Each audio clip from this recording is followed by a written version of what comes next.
YouTube channel. In today's video, we are going to be looking at one player that every club needs in the Premier League. Now, I'm not sure if you can quite see. Oh, you can see that logo. You can see the logo. I'm just adjusting my viewfinder so that I can see what you're seeing. And I think I've got to rotate the video when it comes to editing it. Today, I've got a nice cup of tea.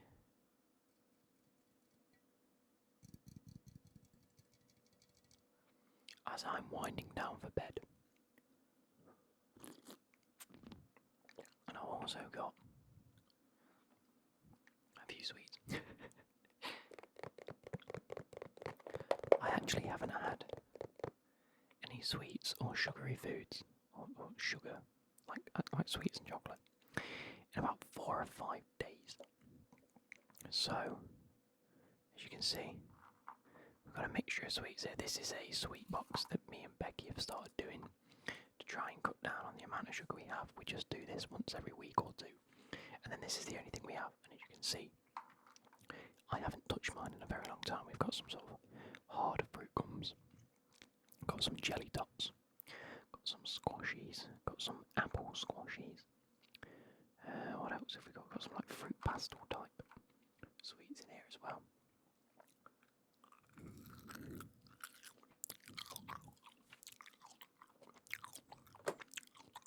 I might do this. No, I'm not going to adjust it. But anyway, this is the box.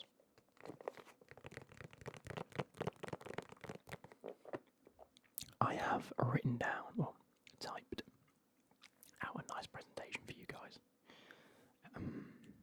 about one player that every club needs in the Premier League. There's no necessarily like common theme throughout this. It's not like I've gone for like a striker for every team, or I've gone for like one player that we know every club's getting, but it's just one thing, or one player that I think the club could do with for a variety of reasons. And again, I haven't necessarily written down any stats or any goals and assists for this one. This is purely a Luke's recommendation and Luke's thought process as to why. When it comes to Fulham, by the way, I had to think really last minute when changing it, because I did have originally Gianluca Scamacca, because I recognised the fact that Mitrovic was leaving. He's trying to force his way out of Fulham at the moment, and they could do with a backup. And I thought Scamacca, because West Ham are or haven't been using him properly, he could do with revitalising his career at a different Premier League club. And Fulham are in need of a striker, and I thought they can get a nice cut price deal. And as I went to print this off, I got a notification on my phone that just said Fabrizio Romano, here we go, Jimenez joins Fulham. And I was like, well, I can't go for Scamacca then, can I? Because within a day of you seeing this, he'll have joined. So anyway, let's start off by looking at Arsenal. I have gone for Adrian Rabiot. I've given a sort of an estimated price up here. Now, the reason that I've chosen Rabiot, even though they have added Declan Rice and Havertz to their midfield, I think there is a definite mismatch in position for that number 8 role. Declan Rice plays that Thomas Partey role, sits a little bit deeper, can also do that box to box that he's used to at West Ham, but the number 8 role that Xhaka has filled is not going to be filled by Havertz. Havertz just won't do it. He isn't capable of doing that position. He's meant to sit in behind the striker. That's why Chelsea misutilised him, and why we were happy to get rid of him, because he wasn't performing in the position that we wanted him to. Yeah, Arsenal went and spent £65 million on him, which confused the hell out of me, but I'm happy. And I think Adrien Rabiot from, well, that's the French kit, but from Juventus could be a very, very good alternative for Arsenal, filling that number 8 role. Aston Villa. Now, there were maybe 2 or 3 teams in the league that I was struggling to find players or positions that they needed to fill because Aston Villa already have gone and signed Pau Torres. They have gone and signed Moussa Diaby. And I was like, well, fair play, the areas that I would have looked at for Aston Villa have already been filled already this early on in the summer transfer window. But Ashley Young has left, and he was a wing-back that can play left or right wing-back. And I thought, let's have a look at wing-backs. Because a few seasons ago, they lost Digne. I don't really know who plays wing-back. Well, Matty Cash plays wing-back, doesn't he? But I don't necessarily think that he's the out-and-out player to play in Europe for Aston Villa. I mean, I love Matty Cash, Forest graduate, brilliant player. Moved to Aston Villa, has done very well, but I don't necessarily see him as the European player that everyone else does. So they are in need of effective wing backs. As I've stated, they've strengthened well already in all other areas, and it couldn't be however, there could be a battle to sign him, as many other top clubs have been fighting over him, but no one's put in a serious bid. And Aston Villa signing the likes of Pau Torres and Moussa Diaby from Bayer Leverkusen shows that they're willing to do the deals and pay the money for these types of players, ready for like Europa League competition or I don't know, European competition that Aston Villa want to fight to get into. So I don't know, I think it could be a great alternative. I can't see him signing myself, but I think it could be a great option. It was a very difficult one to go for. Next is Bournemouth. Again, I think Bournemouth was the last club that I filled in because I was struggling. I was struggling to think of anyone to sign for Bournemouth. Like, they're at a stage now where they have a solid squad and a solid foundation. Yet every single position could be improved upon. There's not a single position in Bournemouth that I think can't be replaced by a better player. But I don't know if Bournemouth are willing or even like to spend the money on getting players that can improve on them positions. Like, to improve on the positions that they can, which is every position, they're going to have to spend better money or a lot more money. So I thought that a team like Bournemouth aren't going to want to do that, at least not this season, maybe next season. So where can I look? And then midfield, to me, it might just be me. I'm not a big Bournemouth fan, I don't particularly watch them.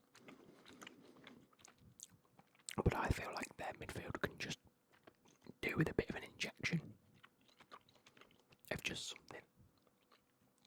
someone a bit more creative, someone a little bit more out the box, and I think that player is Roberto Pereira.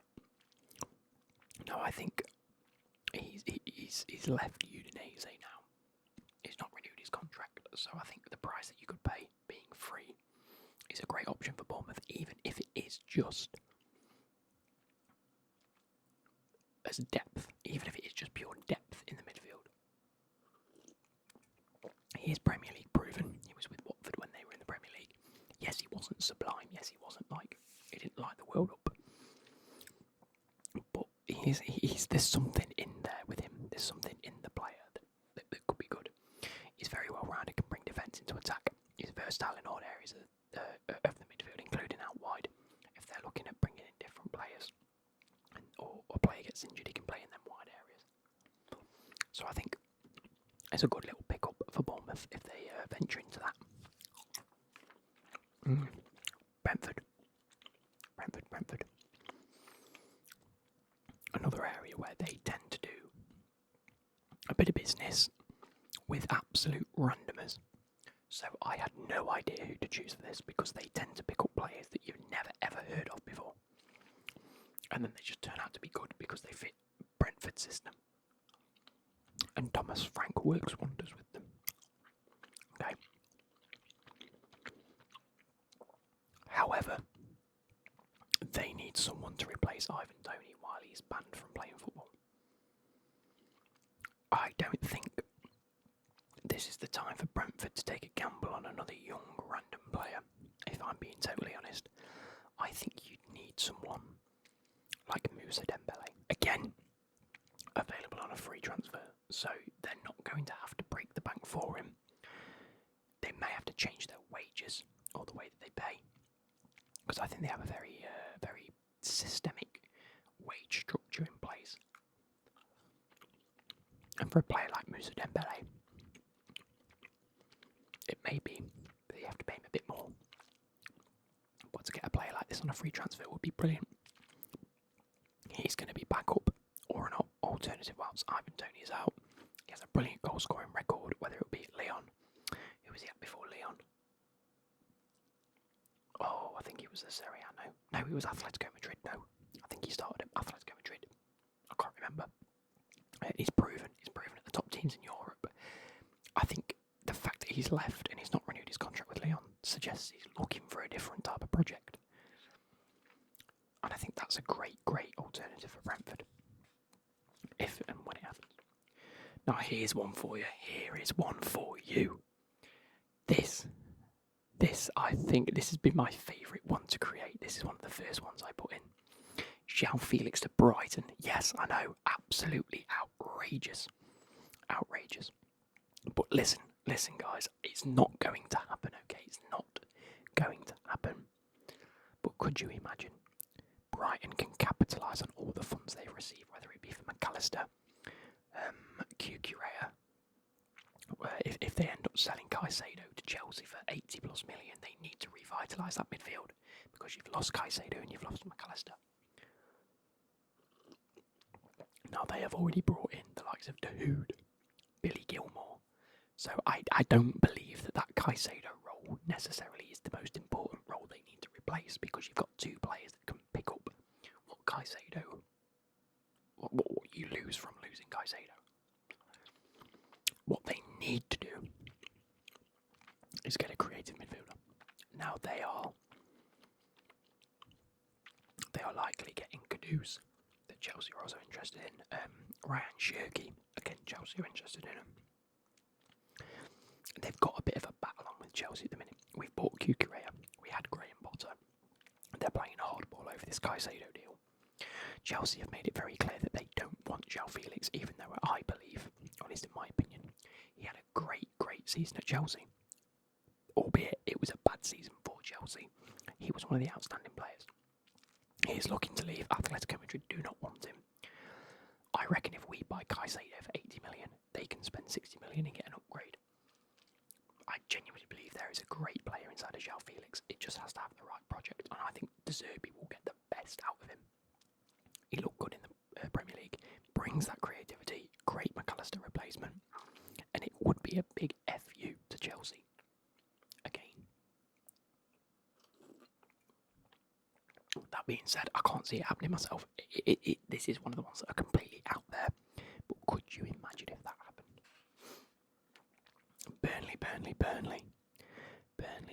Burnley.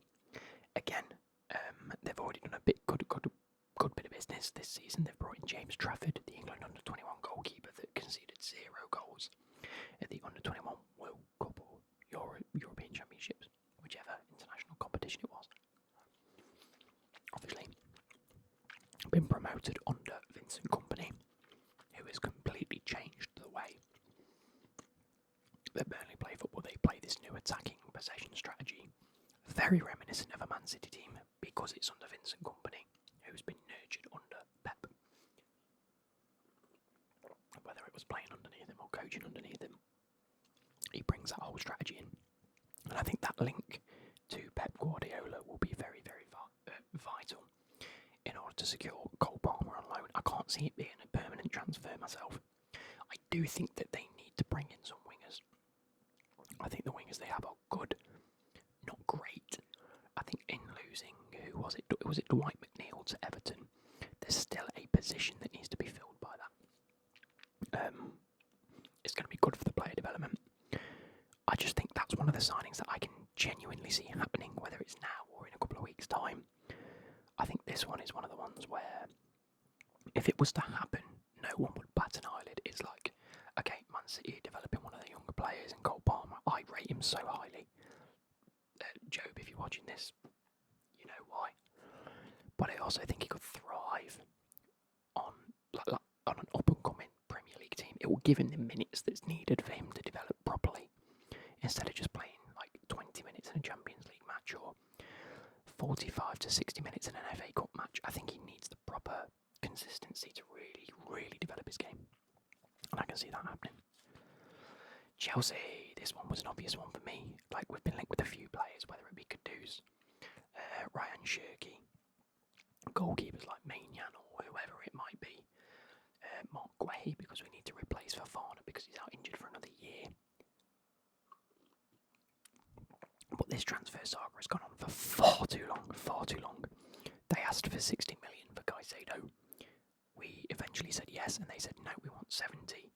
Then we said yes, and now they want 100 million because Declan Rice is sold for 105.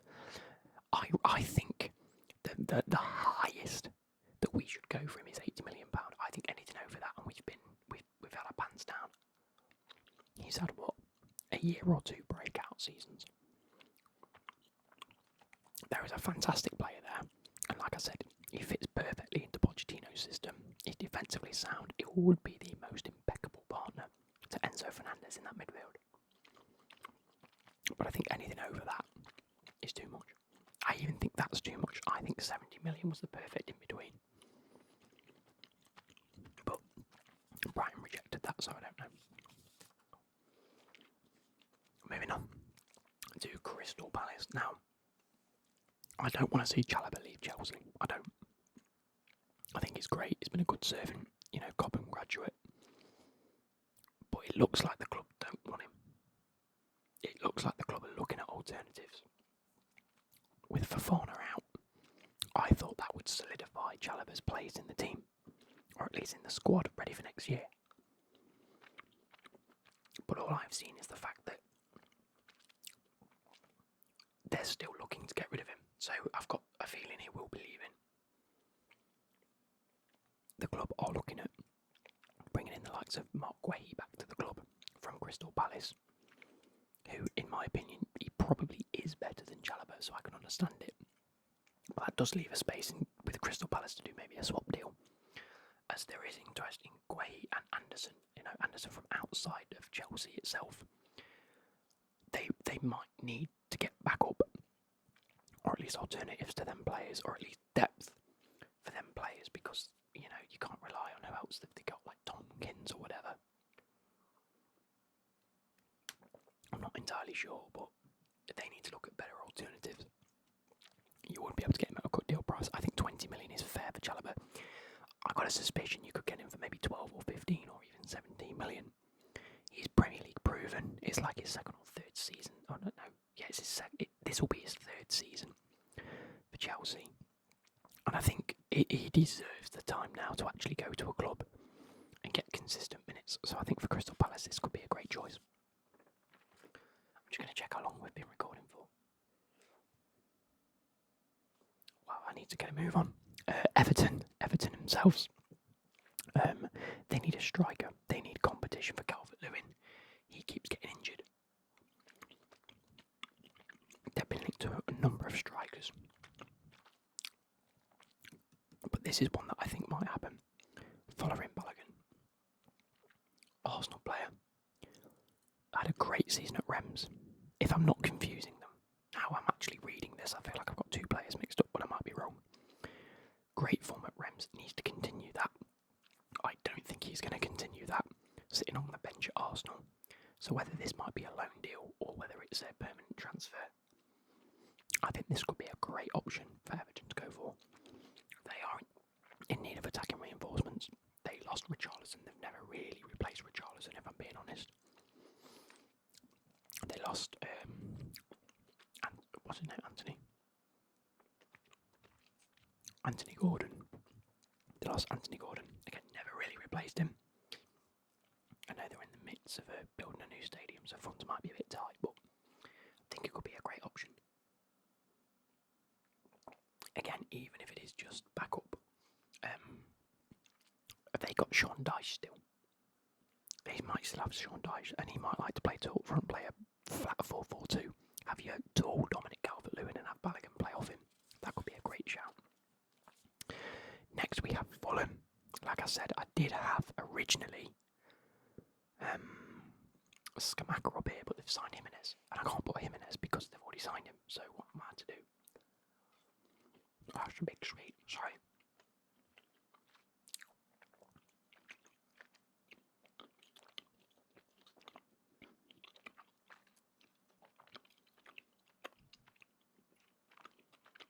Let's close them.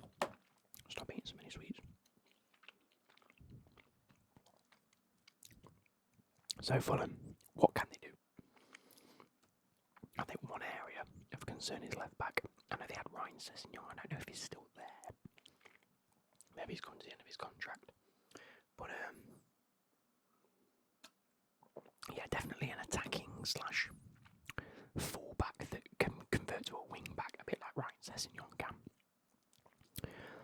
He's already come out and said it's not working at Milan. He was okay being Hernandez's backup, but feels like now is his time. He needs to get moving. This is the player himself has said that, and I think he could be a great option for Fulham. It's a Foddy Balotore. I'm going to go with that, and a very cheap option. As far as I'm aware, he'll be available for around £5 million. I think his market value is set at about 10 or 12 million. But I think AC Milan have come out and said anyone wants him would accept 5 million. So, you know, an AC Milan player, AC Milan have obviously seen something in him.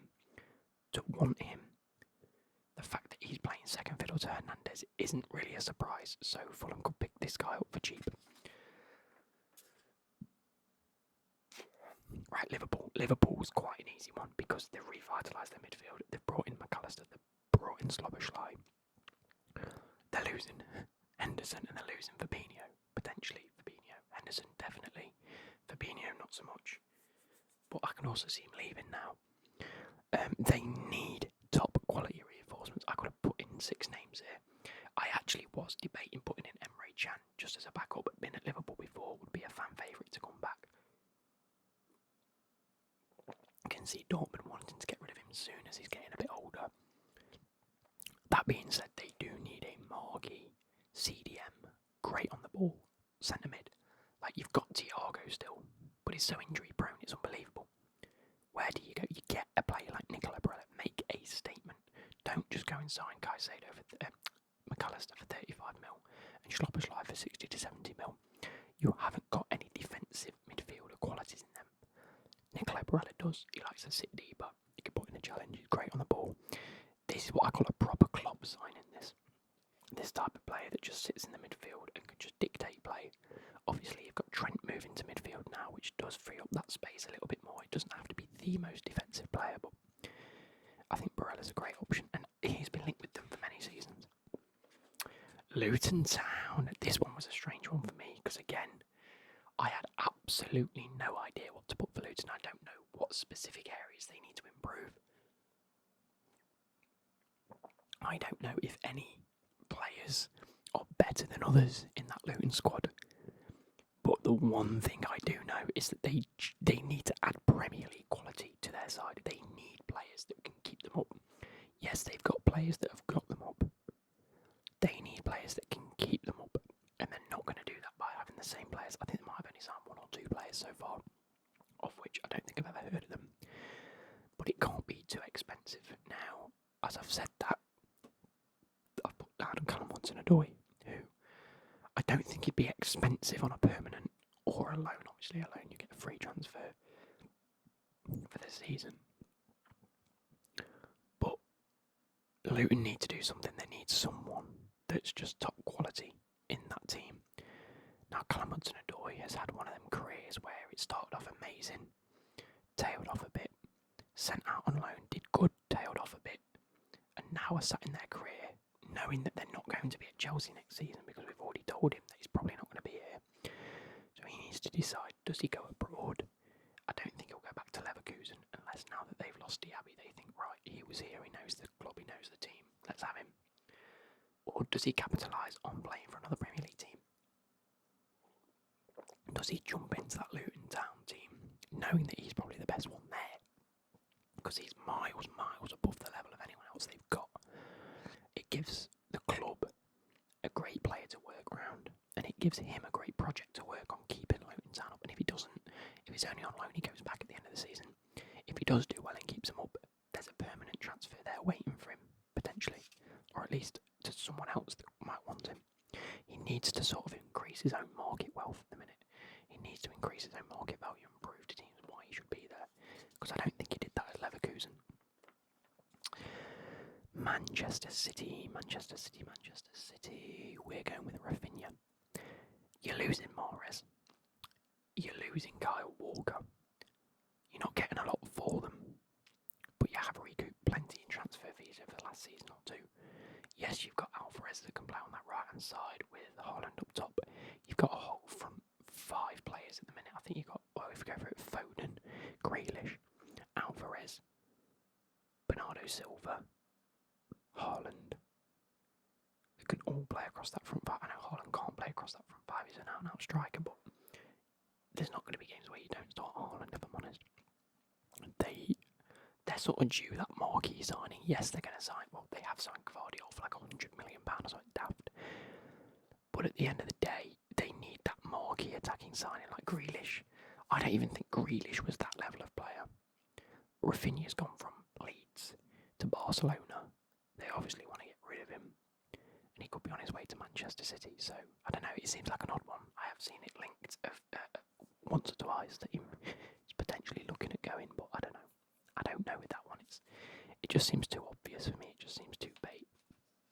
Moving on to Man United. This is another one that's pretty obvious. Rasmus Højlund from... I think he plays for Atalanta. I actually thought he played in like the Norwegian league, but turns out he actually plays for Atalanta. They need a quality striker. They've got Rashford firing. They've got Bruno Fernandes firing. Sancho's looking good in pre-season. You've got Anthony. Who have you got up top? You've still got Martial. You actually used Weghorst last season. That's fucking atrocious. They need a marquee striker. They need a quality striker that can score goals, which he can do. He's got a lengthy career ahead of him. This is one of the players where you bring them in now, so that in a season or two time, once they know exactly what they're doing, they can be at the club doing that for years. This screams of Rooney at Everton, bringing him in and then just letting him go, like a Solskjaer. Bring him in from abroad, let him do his thing for a number of seasons, and then let him have a happy career. And I think he can do that. There's a huge buzz about him from around the globe. Like, he's been mentioned at maybe 4 or 5 different clubs, but I think the more likely is that he will be going to Man United. This seems like one of them to me where I have heard about it, which is why I've put it in there. Seems likely, so why not? And it does sort of back up Ten Hag. I think Ten Hag has come out and said he wants him, so I think this will be one of the ones where the club go, right, let's appease the manager and get this player. He was correct about Casemiro. Let's follow up and get this guy that he's been raving about. Next we have Newcastle. Again, 2 in a row where the club's actually already been linked with this player, and it is looking likely that it's going to get done. But it is Tino Livramento, £45 million. Cobham graduate, Chelsea graduate, went to Southampton, was actually offered back to Chelsea this summer for like 25 million. Because that's our buyback clause, I believe. But we said no, which sort of frees up the fact that he can go to anywhere he wants to if Southampton are looking to get rid. I think Southampton are looking to capitalise on a few funds. Ward-Prowse still not gone anywhere. They need to make some funds up, ready for strengthening for the Championship. He's a great backup to Trippier, which will be his number one role, is the fact he will be a substitute. Trippier will be playing that main role. But as Trippier gets older, he needs to adapt. Maybe the older Trippier gets, the more games Tino will start to play, and it will be one of them passing of the torch type signings, where he just sort of fits the role at Newcastle. I can see him in a Newcastle shirt, and I can actually see him doing very well there, in my opinion. So I think he's way too good for the Championship. He's not playing in the Championship. It's like Ward-Prowse should not be playing in the Championship. Ward-Prowse can walk into that Liverpool team, yet he's playing for Southampton in the Championship. Tino can definitely be playing for Newcastle, if not the likes of an Aston Villa or a Crystal Palace. Yeah, and the minute he's sat in the Championship, it's a great prospect and will be a good option for them for around £45 million. It might be a bit big, but they've got plenty of money now. Nottingham Forest, my other team. Obviously, I'm a Chelsea fan, but I live Derby, Nottingham. I'm a Nottingham fan. So yeah, Nottingham Forest are desperate for a permanent goalkeeper. You know, we had Dean Henderson on loan and Keylor Navas on loan. We've actually inquired about both of them. My preference, you know, having a strong liking to Forest would be to get Dean Henderson. I think you have him for a lot longer. I think he progresses his career, solidifies his place in the England squad. Even if it's back up to Pickford, I think he can do that for Forest. And I think he has a great career ahead of him. Henderson, I think he already said in an interview last year he doesn't want to go back to United. He's not the biggest fan of it, and I think he's desperate to get out. They've just signed Onana. They've let De Gea go. So there's obviously something there with the goalkeepers and the way that the goalkeepers train or whatever that Man United aren't liking, so they're looking to get out.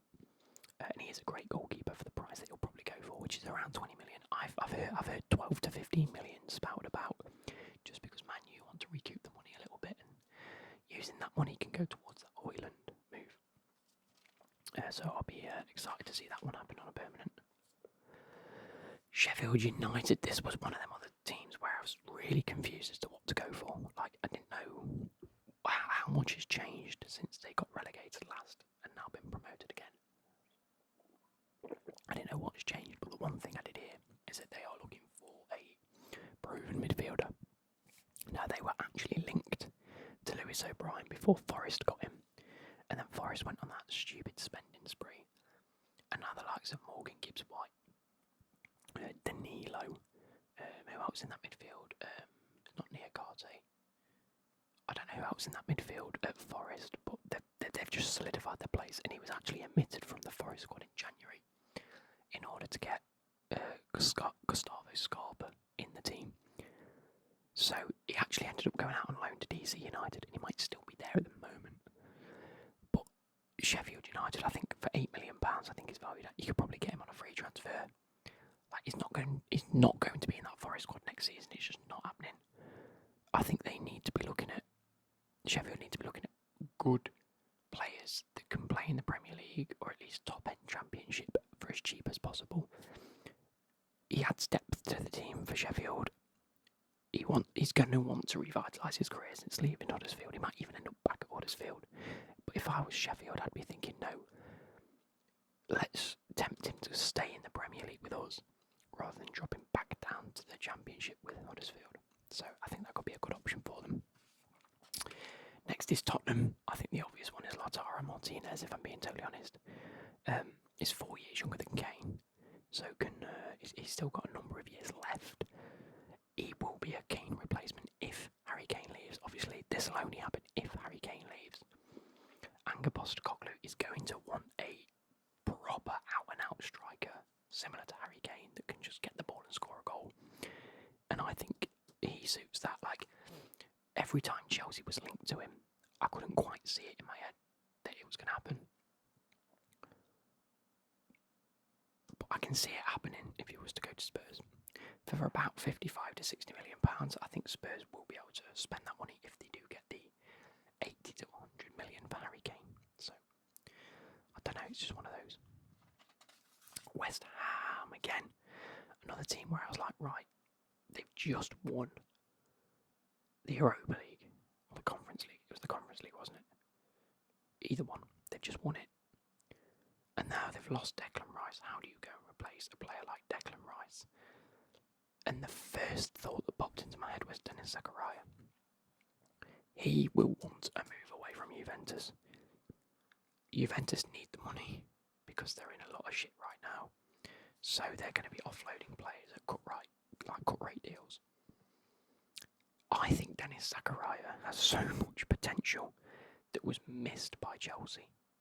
He was one of the players throughout last season, when he was on loan, that I thought played out of his skin for what I expected of him.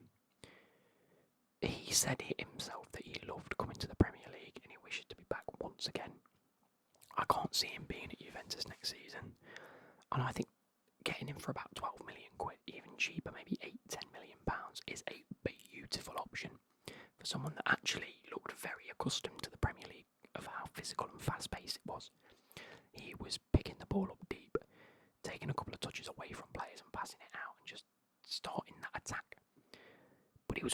good defensively, and it was upsetting to see him not get the start for Chelsea for so long. And then when he did get his start, after a couple of games, I think he picked up a bit of an injury, so I had to go back on the bench, and then it was a whole bad season for Chelsea, really.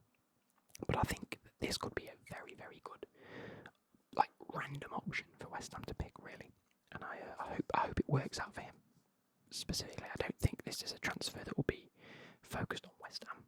In my opinion, like, for me, I'm not thinking about West Ham picking a player. I'm thinking about what's happening in his career, and I think West Ham would be a perfect opportunity for him. And I want to see that. And last but not least, we have Wolves.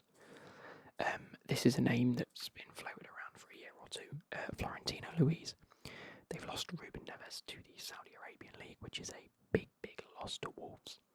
But they do like their Portuguese players at Wolves, don't they? He has great technical and defensive capabilities. He's a young player, so I can't see him going in and replacing Neves' quality straight away. But I think he does bring that midfield sort of like calmness, in which he just picks up the ball. Whether he's defensively, like he's making a tackle, and then he picks it up and plays it, or he just finds them pockets of spaces that Neves likes to pick. Coming from a similar background to Ruben Neves, obviously. Was Neves Benfica or was he Sporting? I can't quite remember. Either way, they like their Portuguese players at Wolves. It seems to be a common theme. And I would like to see Florentino Luis in the Premier League. I was actually an advocate for him to come to Chelsea.